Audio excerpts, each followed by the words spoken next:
Hello everybody and welcome back to Red Eagle Politics. Make sure you guys like this video down below and subscribe to the channel if you are new.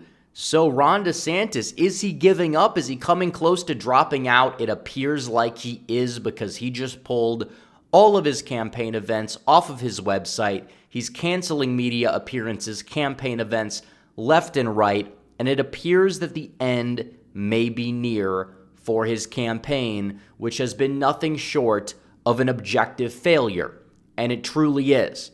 And you could look at every campaign that we've pretty much ever seen in history, and most of them, even those that I don't support, you could say, okay, well, they did this thing correctly. They did the right move here. Oh, that was actually a really good line of attack. Oh, this candidate is talking about an issue and bringing it to the forefront, even though they're not doing so well. Like, you could look at campaigns like Vivek Ramaswamy's campaign. He didn't do that well, comparatively speaking. He only got 8%, but it was a well-oiled machine. He took himself from somebody who was kind of like a no-name, completely unknown quantity, and he took himself to somebody who was getting close to 10% of the vote against a former president, against people that were spending tens of millions of dollars in Iowa. You could look at that and say, okay, well, this guy did very well. He ran a good campaign. Ron DeSantis, on the other hand, this was somebody that was supposed to compete with Donald Trump for the nomination, and he fell behind Nikki Haley, of all people. And he is poised to finish in single digits in New Hampshire and beyond, and now he's still staying in the race. What exactly is happening? But maybe he realizes the writing is on the wall, because you're starting to see the rhetoric shift a little bit. New York Times dropped an article the other day saying Ron DeSantis is quietly starting to build his off-ramp from 2024. And he goes on to say in this article, he is quoted saying that his goal is still to win the nomination, but he acknowledges that they're not really in the best of spots because they didn't win Iowa. And he said there was no point in staying in the race if it were to become clear that he could not win. Well, apparently that is also true. He cannot win.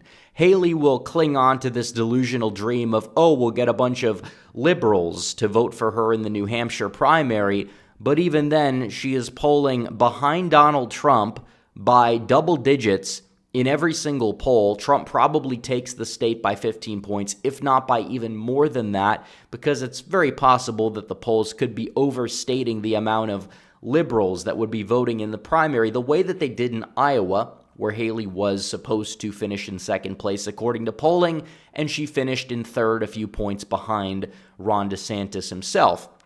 But you look at DeSantis, he's down there on an island of his own. He's probably, if you had a Florida primary happening this week, he would lose it by 40, if not even 50 points. And he possibly would even fall behind Haley, of all people, in his own home state. Think about that. This was somebody who was universally beloved in the party to a varying degree. I always had my skepticism, but there were things about his record that were indeed seen as praiseworthy, even though they tended to be overrated and overhyped by a lot of the conservative media that were just so desperate to draft him to run for president against Donald Trump. But it blew up in his face. It blew up in his face. His campaign made every misstep possible. They put all their eggs in the Iowa basket, for one, which in and of itself may not have been the worst strategy, but given the fact that he only got, 21% of the vote, he lost to Trump by 30 points in a snowstorm where arguably it hurt Donald Trump, because a lot of Trump's voter base, they tend to be these boomers. And yeah, Trump does well among Zoomers. Some exit polling showed him not doing so well, but the actual exit polls that have been accurate the past few cycles showed him doing well, but that's kind of a minority of the Republican electorate. I mean, DeSantis's base were the millennials, some of the younger Gen X, and they ended up showing up in pretty high numbers, but it wasn't enough to save him because Trump won with every demographic. I mean, there was no path forward for DeSantis. The guy basically abandoned his state. He moved to Iowa. He spent all this money, and his campaign never really had any direction. He never really stood for anything on an issue. Like Vivek Ramaswamy, he actually went out there and he was the one that took on Nikki Haley head on. DeSantis couldn't do that. And yeah, his debate performances, you might say they were divisive, but all in all, you have to poke the bear. You have to be divisive. You have to be somebody that's willing to stand up and have that shining highlight reel moment. DeSantis couldn't put a highlight reel on to save his life. He just couldn't. He's too bland. He doesn't have any charisma. And you could say that you don't have to have a ridiculous amount of charisma to get elected, and we know that. And definitely at the state level, or if you're running for Congress, charisma doesn't even matter that much at all. But when you're on the national stage, it does. And if you're just like a bobblehead brick wall in high heels that you try to deny that you're wearing, it doesn't really bode too well for you. And I think DeSantis learned that the hard way. And the polls weren't off by 30 points. And that's another thing, because DeSantis's campaign, these people that run it, they're smug, they're arrogant. They were like, oh no, DeSantis is doing everything perfectly. Trump is doing everything poorly. And when you get into that mindset, you fail to really realize all the flaws in your campaign. When you're polling down 30 points, when you were, I wouldn't say polling like neck and neck, but if you look nationally, we'll go to the national polling average, and you want to go back to the start of last year, well, DeSantis wasn't doing all that poorly. I mean, he really wasn't. He was polling close to 30%. He was striking distance within Donald Trump, arguably. And you could say, well, the indictments helped Trump. And I think that they did to an extent, but also how did DeSantis react to them? Because Nikki Haley rose after the indictments. I mean, Vivek Ramaswamy rose after the indictment significantly. But DeSantis himself, he fell uniquely. He failed to consolidate the non-Trump vote. And why exactly did he do that? Because every single issue, he just fumbled the ball on one way or another with messaging. He just really didn't have much of a focus in his campaign. And he kind of just fell into the description that Donald Trump gave him and his team. They were very sanctimonious, and it worked out to Trump's benefit. I mean, a lot of people didn't really like the Trump criticisms of DeSantis all that much when they first were dropped. A lot of people were saying, why is he attacking DeSantis? You know, DeSantis is doing a good job in Florida. But all of Trump's attacks stuck. And once again, that's why Trump is going to win this nomination. And DeSantis, he's quietly looking for an exit strategy. So what exactly is Ron DeSantis saying? He's basically conceding New Hampshire. He's taking out resources. He went to campaign in South Carolina, which he admits in this interview that Donald Trump is probably going to run away with. And he's saying that he's hoping that basically Trump beats Haley in South Carolina, and then Haley drops out, and then DeSantis is going to be left with a one-on-one matchup.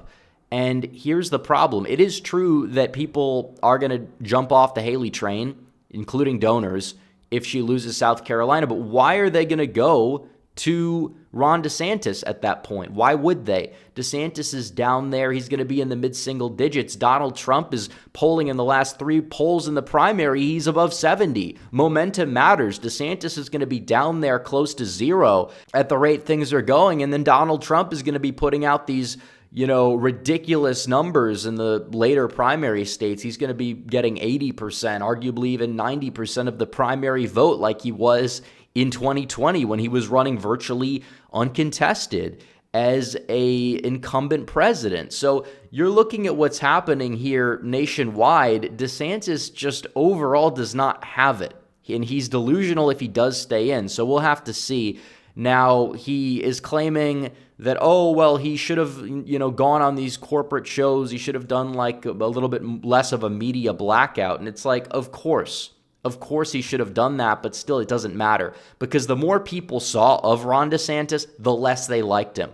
And that is kind of the theme of this campaign. When DeSantis was down there in Florida, and he was getting all this positive press, and he was getting praised by everybody from every wing of the Republican base, he kind of stayed this shadowy figure. He was not out in the public eye, even when he was running for re-election. He had a very good PR team at the time, and it worked wonders for him in Florida. He was propped up by all of the establishment conservative media that was opposed to Donald Trump in the 2016 primary, and in many cases was opposed to Trump now. They're coping and they're saying, well, DeSantis is actually having to fight the media bias for Trump. And it's like, really? The reason why Fox News isn't like pushing DeSantis as much as they were is partially because DeSantis is becoming a non-entity. A lot of them are pushing Haley. Some are even reluctantly coming back to Donald Trump at this point because they realize that there's just not a path forward for Ron DeSantis. That's why all these donors have abandoned him. It's not because he's standing up to the donors. It's because they realize it's a futile effort. And I think a lot of them will jump ship from Nikki Haley after New Hampshire, if not South Carolina. But it's like, yeah, you have this image, and when people see you, when you're basically talking up a big game and they see this guy doesn't really come off like a fighter, even though he might claim to get things done because he's signing bills that his state legislature just rubber stamps for him. It's like, yeah, well, either way, it doesn't exactly work out in his favor overall. DeSantis is not what the image of DeSantis was 2 years ago, and him being in the public eye showed it the same way that Joe Biden's favorables have dropped. Biden had a 50+% favorable rating leading up to 2020 when he was in the basement. He had the media running cover for him, but now you actually see him in the White House and his approval rating is in the 30s, and Donald Trump is beating him by several points in the popular vote for 2024. So you look at the big picture, yeah, the basement strategy probably worked out better for him, but he had a total failure to launch. Terminally online campaign with just a select few annoying influencers on his side that I don't even think you would really want to be shilling Trump 24/7. And what happened? It didn't work out too well. And it was a failure to launch for Ron DeSantis. I mean, the guy launched on a Twitter space that was broken.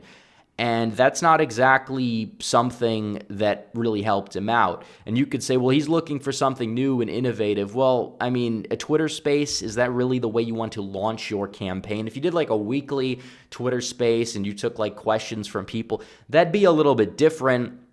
But if you're launching your campaign on Twitter, is that really going to help you out? What percentage of the Republican base is on Twitter? I mean, in the 2020 primary exit polls, I think it was like 11%, and that was when Trump was on it. Now, probably it might be a little bit more because Elon has taken over, but still probably not even like 15 to 20% were on. You don't know how it's going to work. Technical difficulties are real in some of these large spaces, and it just was a total disaster. He got clowned on.